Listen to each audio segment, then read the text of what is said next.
2024 T20 cricket தொடருக்கான players ஏலம் December 19ஆம் தேதி துபாயில நடக்க போகுது. மொத்தமா இருக்க 10 அணிகள்ல காலியா இருக்க வெறும் 77 இடங்களுக்கு உலகம் ஃபுல்லா இருந்த 333 பிளேயர்ஸ் இந்த ஏலத்துல போட்டியிட போறாங்க. அவங்கள தரமான பிளேயர்ஸை வாங்க போறது யார் அப்படின்ற எதிர்பார்ப்பு ரசிகர்கள் கிட்ட ஏற்பட்டிருக்கு. குறிப்பா 5 கோப்பைகளை வின் பண்ணி நடப்பு சாம்பியனாகவும் வெற்றிகரமான அணியாவும் இருக்கிற MS தோனி தலைமையிலான சென்னை சூப்பர் கிங்ஸ் ஓய்வு பெற்ற ராயுடுவுக்கு பதிலாக யாரை வாங்கும் அப்படின்ற எதிர்பார்ப்பு காணப்படுது. மேலும் நட்சத்திர பிளேயர் பென் ஸ்டோக்ஸை கழட்டி விட்ட சென்னை அந்த இடத்தை நிரப்புறதுக்கு தகுந்த ஆல்ரவுண்டரை வாங்குறதுக்கு போட்டியிடும் அப்படின்னு எதிர்பார்க்கப்படுது.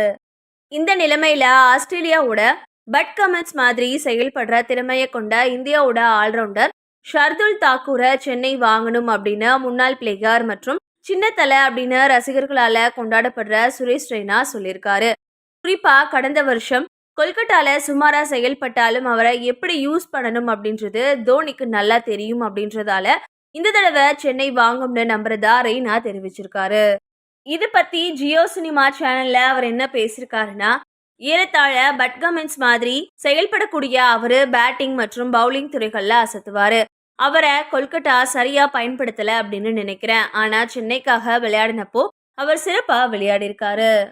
குறிப்பா சென்னை அணிக்காக பழைய பந்திலையும் புது பந்திலையும் அவர் தரமான பவுலிங்க வெளிப்படுத்தியிருக்காரு. இன்னொரு பக்கம் தீபக் சாகர், பதிரனா போன்ற பிளேயர்ஸ் அடிக்கடி காயத்தை சந்திக்கிறவங்களா இருக்காங்க. தாக்கூர் சென்னை அணி நிர்வாகத்தை நல்லா புரிஞ்சுக்கிட்டவரு. இதுக்கு முன்னாடி அவரை MS தோனி ரொம்பவே சிறப்பா பயன்படுத்தி வந்தாரு. அதனால அவரை இந்த தடவை வாங்குறது முக்கியம் அப்படின்னு கருதுறேன். தற்போது இந்திய அணிலையும் முக்கிய பவுலரா இருக்கிற அவரோட ஃபார்ம் முக்கியம் அப்படின்னு சொல்லியிருந்தாரு.